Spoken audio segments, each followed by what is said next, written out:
라면이 전성기가 아니었던 시절이 있나 싶지만 굳이 말하자면 라면의 전성기는 지금인 것 같습니다. 2024년 라면 수출액이 얼마였는지 아시나요? 무려 10억 2천만 달러입니다. 전년 대비 7.2%나 증가한 건데 인스턴트 라면의 초강자인 일본의 수출액은 얼마나 되나 봤더니 8억 5천만 달러라고 하더라고요. 한국은 라면계의 강자, 라면계의 근본이라는 이야기를 듣는 일본의 라면을 어떻게 따라잡을 수 있었을까요? 우리나라와 일본의 라면 시장은 완전히 다른 양상을 보입니다. 일본에 가시면은 편의점 털이로 꼭 컵라면 사드시잖아요. 굳이 일본까지 가지 않더라도 요즘에는 쉽게 일본 인스턴트 컵라면을 구할 수도 있는데요. 그렇게 막 인기가 많은 편은 아닌 것 같습니다. 우리나라는 봉지라면을 중심으로 소비를 하기도 하고 뭔가 좀 매콤 칼칼해야 하는데 일본의 라면은 장르가 좀 다른 것 같이 느껴지거든요. 반면 일본은 완전히 컵라면을 중심으로 소비가 돌아가고 있고요. 우리나라 전체 라면 소비의 63%가 봉지라면입니다. 이것도 최근 10년 사이에 컵라면이 급성장해서 이 정도고요. 원래는 80%가 넘었거든요. 그런데 일본은 봉지라면보다 컵라면이 2배 정도는 더 많이 팔리죠. 이 차이는 왜 발생하는 걸까요? 오늘은 이 주제에 대한 제 나름의 생각을 한번 이야기해 볼까 합니다. 저는 김밥이고요. 제가 오늘 떠먹여 드릴 이야기, 한국 라면 대 일본 라면입니다.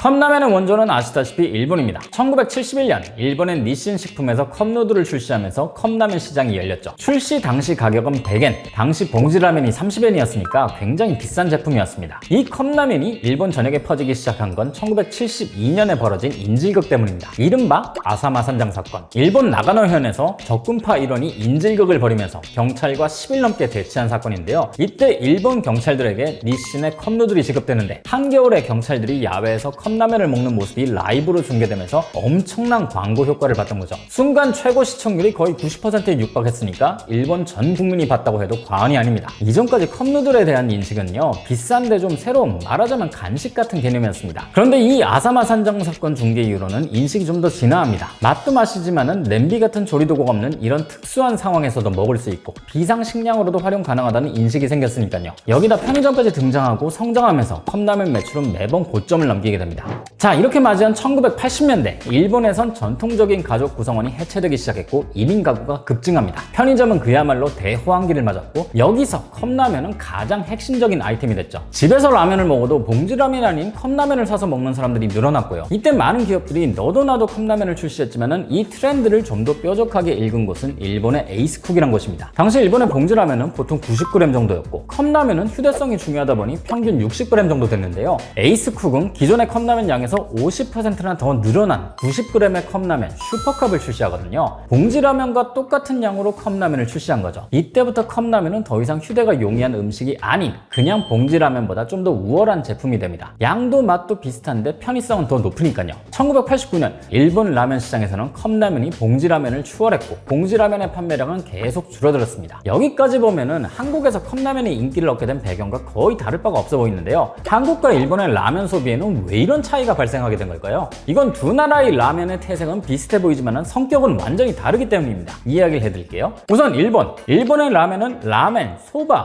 우동 같은 일본의 전통 면 요리를 제품화한 겁니다. 1958년 니신 식품에서 출시한 최초의 인스턴트 라면 이름이 치킨 라면인데요. 닭육수를 베이스로 한 쇼유라면, 시오라면을 제품화한 거였죠. 라면을 집에서 간단히 먹고 싶다라는 수요에서 나온 게 바로 이 라면이었습니다. 특히 컵라면은 더 그렇죠. 기존에 있던 음식을 간편화해서 먹을 수 있게 만든 일종의 밀키트라고 해야 될까요?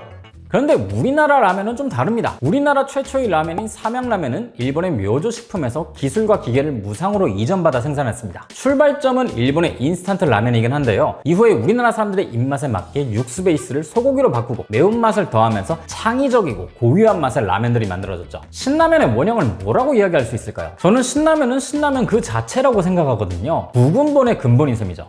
일본 인스턴트 라면의 시작은 라멘에 있습니다. 반면 한국 인스턴트 라면의 시작은 일본의 라면일지언정 지금은 하나의 독립된 장르가 된 거죠. 우리나라 사람들은 라면을 간편해서 먹기도 하지만 꼭 그렇지도 않다고 생각한 게 라면을 입맛대로 커스터마이징 한다는 겁니다. 계란, 콩나물, 참치, 김치, 치즈, 스팸, 해물, 고기 등등 원하는 건 뭐든 넣어 먹거든요. 그러다 보니 분식집에서 끓여주는 라면의 종류도 무척 다양하고요. 그런데 컵라면은 그 자체로만 먹어야 하고 면도 감자 전분면이라서 너무 잘 풀어지기 때문에 씹는 맛도 약합니다. 이 봉지라면이 주는 만족감을 컵라면으로는 채울 수가 없다 보니 정말 라면을 끓여 먹을 여건이 되지 않을 때나 컵라면을 먹게 되는 것 같더라고요. 저는 두 나라 라면의 차이가 여기에 있다고 생각하는데요. 비유하자면은 일본의 라면 문화는 완제품식, 한국의 라면 문화는 조리식으로 발달한 겁니다. 봉지라면이 훨씬 더 많이 팔리다 보니 우리나라 기업들도 당연히 개발 역량을 봉지라면에다 쏟아붓고 있습니다. 자, 일본의 컵라면 이야기를 좀 더 해드리면요. 일본은 튀김면 말고도 다양한 면들을 일찌감치 활용하고 있습니다. 건조면이나 생면 등등을 많이 쓰고 있는 거죠. 유탕면만으로는 오리지널 라면에서 느낄 수 있는 면의 맛을 재현할 수가 없거든요. 1992년 니신에서 출시한 라오가 대표적입니다. 생면을 써서 기존의 컵라면 느낌과는 완전히 다른 맛을 냈거든요. 최근엔 기술이 발전하면서 건조면으로도 생면과 비슷한 식감을 낼 수 있는 상품들이 많아지다 보니까 마냥 생면이라 해서 더 높이 쳐주는 분위기는 아니긴 합니다. 또 일본 컵라면의 대표적인 특징이라고 하면요. 유명 라면 가게와 협업해서 만든 라면 제품들이 많다는 겁니다. 특정 지역의 색깔을 입힌 라면들도 많죠. 1980년대부터 90년대까지 일본의 분위기는요. 자국 음식에 대한 관심이 굉장히 높아진 때였습니다. 이때 라면이 크게 주목을 받았었죠. 가장 대중적으로 소비되는 메뉴 중 하나인데다가 지역적 특색을 가진 다양한 라면이 있다 보니 사람들이 전보다 더 열심히 찾아서 먹었거든요. 돼지뼈로 육수를 낸 후쿠오카식 라멘,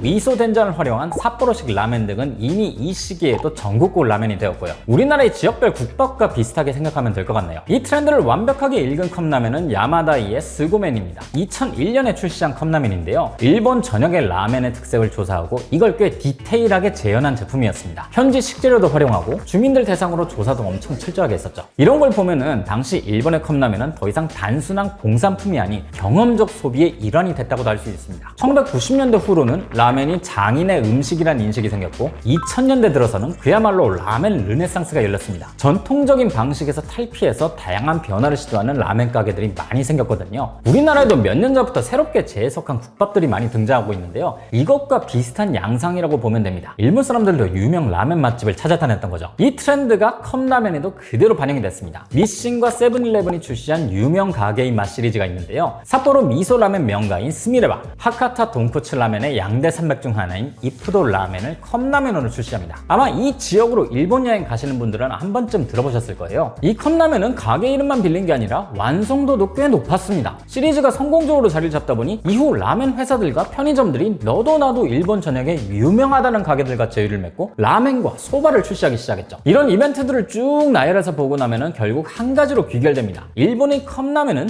오리지널인 라멘을 바탕으로 높은 재현도를 추구한다는 거죠. 이런 방향성 때문에 한국 기업이 일본의 컵라면을 수출하면서 논쟁이 벌어지기도 했었습니다. 농심이 일본에서 파는 컵라면은 건더기도 훨씬 크고 많더라. 근데 내수 버전은 건더기 양이 너무 부실하다는 거였죠. 이게 당시엔 나름 뜨거운 이슈였어서 한 번쯤 들어보셨을 텐데요. 농심에선 이 차이에 대해서 전략적인 선택이라고 밝혔던 적이 있습니다. 말씀드린 것처럼 일본 소비자들은 라면이 얼마나 오리지널에 충실한지를 보고 라면의 품질을 건더기의 양으로 평가하는 경향이 있는데요. 그걸 신경을 안 쓸 수가 없다는 거죠. 그래서 농심 측에서는 건더기의 양을 조절한 다음에 권장 소비자 가격을 우리나라보다 더 올려 팔았다는 겁니다. 공식 소매가는 일본이 더 비싸지만은 유통 채널에 따라서 저렴하게 판매할 수도 있다는 설명을 덧붙였고요. 일본의 라면 시장은 규모 자체도 우리나라보다 더 크지만요. 컵라면 시장이 최대 70%를 차지할 정도로 막대한 규모입니다. 이 시장에서 경쟁하는 기업들도 우리나라에 비해서 훨씬 많죠. 우리나라는 농심, 삼양, 오뚜기, 팔도를 중심으로 싸우지만은 일본은 훨씬 더 많은 기업들이 붙고 있거든요. 건더기도 풍성하게 넣지만은 맛을 재현하기 위해서 사용하는 스프도 2종류, 3종류, 많게는 4종류씩 들어가기도 하죠. 정말 엄청나게 치열한 시장이란 겁니다.